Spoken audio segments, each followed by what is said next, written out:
Quines són les vostres galetes preferides? En el supermercat està ple de marques, Dinosaurus, Príncipe, Oreo...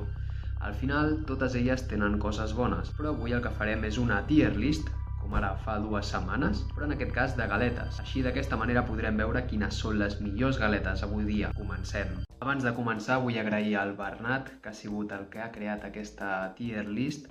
T'ho agraeixo, tot i que potser al final te n'arrepenteixes perquè no acabem d'opinar al 100% igual, però gràcies un cop més per fer-me aquesta tier list. I ara sí que comencem. Aviam, primer de tot, les Artiach. Aquestes galetes estan bé pel que fa al seu toc cruixent. És bo, i la barreja amb la nata que porta dins està bé. Tot i així, la galeta és més aviat encartronada, no és la millor galeta del món, així que de moment la posaré a la C. Sé que potser més d'un li sorprendrà, però de moment el deixem a la C amb possibilitats de pujar a la B, d'acord? Seguim amb les Birba. Aviam, les Birba són un assortit, és a dir, hi ha moltes galetes dintre d'aquesta mateixa caixa. Així doncs, si valorem per les que estan més bones, jo crec que l'hauré de posar a la B. Més que res també perquè és un tipus de caixa que serveix doncs, per quedar bé a un dinar familiar i dius, mira, us porto unes galetes. Al final pots provar molts tipus de galetes i crec que són, doncs això, unes galetes que no són les millors, però que et salven d'algunes ocasions. Així doncs, la posarem a la B. De moment, a la B. Passem a les Chips Ahoy. Aviam, què voleu que us digui? Estan molt bones, però penso que estan sobrevalorades. No són ni de bon tros les millors galetes. Tenen molt nom, però jo crec, sincerament, que hauré de fer això. Estan per sota les Birba. I ja està. Passem a les Chiquilin, addictives, sincerament. Són unes galetes molt addictives. Crec que no mereixen estar a la A. La A està reservada per unes quantes, les millors de les millors, però les deixarem entre la B i la A. Primera de la B, haurà de ser, i crec que les deixarem aquí. Tampoc és una galeta que hagi menjat molt al llarg de la vida, però sí que recordo que eren molt addictives. Passem a aquestes altres, també són de Chiquilin, però són unes diferents. Són les típiques galetes que tenen, primer una galeta sota, llavors una part a sobre de xocolata, que normalment és de xocolata negra, però en aquest cas la part de fora és xocolata blanca i a dins hi ha el dibuixet, la silueta, que podeu veure aquí en la pantalla, d'un home amb xocolata negra. Aquestes galetes estan molt bones. Tan bones que seran les primeres galetes que accedeixen a la tira. Sí. Així es queda de moment. Llavors, ara abans de seguir, crec que em trauré de sobre l'estuc que, sincerament, són una D. Aviam, aquí venim a valorar galetes o venim a valorar torradetes, perquè és el que són l'estuc. També són bones, però com a galeta no valen gaire. Així que a la D em sap molt de greu, me les puc menjar també, però comparat amb el que tenim sobre la taula no em donen més que una D. Em sap molt de greu per l'estuc i pels seus creadors, però no m'entusiasmen massa.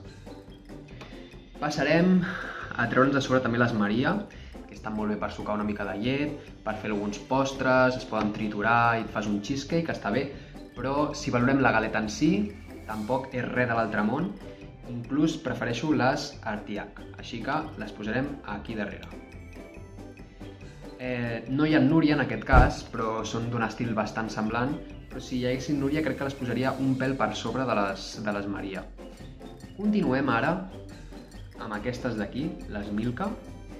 Les Milka són unes galetes que no he provat massa, sí que tenen molt gust de xocolata, pel que crec recordar, però l'haver-les tastat tan poques vegades em sembla que el més òptim és posar-ho a la D, per sobre l'estuc, perquè són galetes ja més potents. Passarem ara a les Pims. Aquí poden passar dues coses. Per la majoria de gent a la que jo he preguntat què pensen d'aquestes galetes, et poden o encantar o les pots odiar, i tot depèn de si t'agrada la marmelada que hi ha a la galeta. Si t'agrada, espectacular, galeta quasi tier S. Que no t'agrada, una bessura de galeta. I com que a mi ni fu ni fa, les posaré a la C. Així, aquí es queden. I a qui no li agradi, que s'aguanti. Continuem ara. Quines creieu que podria fer? Aviam. Crec que farem el duelo de filipinos. Vale? Jo aquí vull deixar una cosa clara. Els filipinos de xocolata blanca estan aquí. I els de xocolata negra, aquí. Perquè veieu la diferència. Uns són molt més bons que els altres.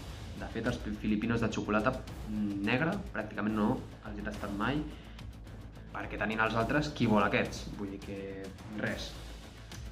No els posaré a la B per respecte als filipinos en general, però sí que es mereixen estar a la C, per davant de les Maria. I després, els filipinos de xocolata blanca es posen ara mateix en primera posició a la tier A. Tot i que no em donen per accedir a la tier S, que està reservada al millor del millor, les galetes supremes, les més bones de totes. Així doncs, ara continuarem amb les Tosta Rica.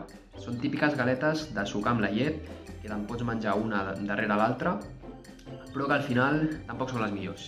Sap greu perquè sé que hi ha més d'un que estarà veient aquest vídeo que li encanten, però les Tosta Rica al final no tenen gaire més un component addictiu. Així que es queden a la B, perquè sí que considero que són millors que aquestes 4, però no poden estar per davant de la resta. De fet, potser sí, farem així, perquè Chips Ahoy abans he dit que estaven sobrevalorades i ho segueixo pensant. Passem ara a una galeta que potser a més d'una el sorprendrà, que són les Oceanics. Jo no les havia tastat gaires vegades, però aquest hivern va d'un dia que em vaig menjar i vaig pensar que eren molt bones. El toc aquest de xocolata les diferencia de les galetes d'un estil semblant com les que comentava fa un moment, les Tosta Rica o inclús les Maria, i aquest component de xocolata fa que ascendeixi un esglaó més i que, per tant, pugui optar a la categoria A. No estan en el nivell de les altres dues, ni molt menys, però per ser unes galetes que en principi haurien de ser ni fu ni fa, són molt bones. I unes altres galetes que segueixen aquesta norma són les Digestive. He de dir que per mi les millors Digestive són les que tenen xocolata. Però com que el Bernat no les ha posat, no passa res. Comptaré les Digestive tant aquestes com les de xocolata. Així doncs, fent el que acabo de dir, ara mateix són les millors galetes. Són les millors galetes sense cap mena de dubte fins al moment. Però és que què els hi passa a aquestes Digestive? Si abans comentàvem que les Oceanics són addictives, les Digestive estan un món per sobre. Sobretot les de xocolata, com us comento. Jo puntuo les Digestive tant de xocolata com les normals. Potser les normals estan al nivell de les Oceanics, però les que tenen xocolata, us dic jo, que proveu de menjar-vos només una galeta de Digestive i o bé deixeu de menjar-ne més perquè us heu de contenir o bé mengeu tot el paquet. Sincerament, estan brutals. Així doncs, les Digestive de Fontaneda, tier A, i jo diria que A+, que no hi ha la categoria, però per això la poso com a primera de la A. Seguim amb les Estrellitas de Príncipe. Aquestes galetes, per mi, em transporten a la infància, tot i que jo mai me les comprava, però sempre hi havia els típics nens que sempre tenien aquestes galetes per berenar. I jo només les provava quan algun nen me la deixava provar a mi. I sí que recordo que era un sabor molt peculiar, el toc de la xocolata al trencar-se i que sota tingués aquella mena de crema més tova. Eren molt bones, tot i així considero que, com per mi, no han tingut un component tan important al llarg de la meva vida. No les he tastat massa i tampoc recordo com que fos algo brutal. Les hauré de posar aquí, darrere de les Chips Ahoy, a la categoria B. Està bé, les galetes B són bones galetes, recordem-ho, però aquí venim a valorar les millors. Així doncs, no les puc posar al nivell de les que he posat a la A, ni molt menys. Ara em vull desfer d'una galeta que vaig provar una vegada perquè en regalaven a la UAB, a la universitat, però que no em transmeten res, que són aquestes d'aquí.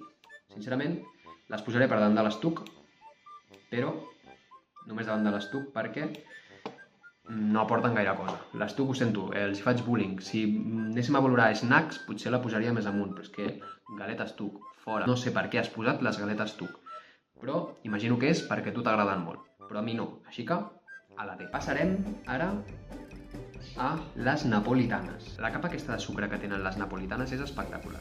Estic segur que tots vosaltres alguna vegada heu agafat la galeta i l'heu llepat per menjar-vos el sucre que porta a sobre. Les napolitanes són increïbles. Són addictives, bones, però és això, són simples galetes amb sucre. I aquí hi ha galetes molt més potents que aquestes. Primera de la C. Em sap greu? Bueno, no, anem a fer una cosa. Sincerament, es mereixen estar a la B i aquestes baixar-les a la C. Sí. Ja està, ho hem de deixar així, No vull més crítiques, ho hem de deixar així perquè les napolitanes són millors que les príncipes estrellites, crec que es diuen. Ara passarem a aquestes, les dels Simpsons. Potser no tots les coneixeu, però jo i el Bernat sí, ho vam estar parlant i són brutals, addictives. Te'ls pots posar amb la llet. Espectacular. És per això que estan a la categoria A. Són unes galetes molt bones. A part, a mi m'encantava fer-lo de a veure quina em toca. Ara em toca el Bart, pa dentro. A veure, ara la Lisa, pa dentro. I res, doncs el deixem a la categoria A. I ara, igual que vaig fer amb les fruites, m'he deixat el millor pel final. Començarem amb les Príncipe. Les Príncipe soles són entre B i C, d'acord? Però aquí venim a valorar el prime de la galeta, no el seu nivell bàsic. El nivell bàsic de la Príncipe és una galeta molt contundent, que té molta galeta, no massa xocolata, que has de mastegar, és com costa una mica d'empassar. I és per això que va arribar un moment que les Príncipes van trobar el seu millor aliat, la llet. Una Príncipe sucada amb llet ascendeix a lo más alto del Olimpo. És una galeta tan bona que podria fer ressuscitar el mateix Tutankamon. Així que és per això que ara mateix les Príncipe Prime amb llet estan les primeres de la A. A qui no li agradi, que provi les galetes Príncipe amb llet. Passarem ara a les Dinosaurus. Les Dinosaurus són unes galetes espectaculars. Espectaculars. Primer de tot, perquè m'encanten els dinosaures. De fet, teniu un vídeo en el que desenterro un fòssil de dinosaure, per si el voleu anar a veure. A part de que m'agraden molt els dinosaures des que soc petit, les galetes estan molt bones. Venen amb aquests paquets individuals que te'ls pots emportar allà on vulguis. Tenen un gust exquisit, són addictives, increïbles, i no puc fer res més que situar-les a la categoria S. És que les dinosaurus sense llet ja són igual de bones que les príncipes amb llet. Imagina't les dinosaurus amb llet. S+, S+. I serien les millors de totes les galetes si no fos per les que a continuació us presentaré. Les millors galetes són les Oreo banyades amb xocolata blanca. No accepto discussió alguna. Vull dir, no accepto. La sensació que produeix mossegar la galeta, notar la xocolata blanca, amb l'Oreo dins cruixent, com es mesclen els sabors a la boca, com intentes menjar només una galeta i te'n menges 10. És un sabor que et transporta a una altra dimensió, ja no a l'Olimpo, a una altra dimensió. Estan a un altre nivell. I és per això que per mi les Oreo banyades amb xocolata blanca són les millors galetes actualment. Fins que no surti una galeta millor, per mi seran aquestes. Stop discussions. I em deixo pel final les Oreos normals. Estan bé, però ni de bon tros són les Oreo amb xocolata blanca. Al final, doncs, els hi falta aquest component dolç que li dona la xocolata blanca i de textura també una mica més suau que fa que puguin escalar fins al màxim. I penso que no arriben per estar ni a categoria A. Em sap greu, però no arriben per estar a categoria A. Jo crec que estan a B per sobre les Chiclin. I estan molt bones perquè les galetes de les que he parlat a la categoria B no les he criticat massa, excepte les Chips Ahoy perquè crec que estan sobrevalorades, però no penso que siguin suficients com per arribar a aquesta categoria. Així doncs, aquest és el resultat final. Aquesta és la meva tier list i espero que vosaltres també em digueu en els comentaris quina és la vostra galeta preferida. Ens veiem la setmana que ve amb un nou vídeo i accepto les crítiques, excepte per les Oreo amb xocolata blanca. Ens veiem la setmana que ve. Adeu!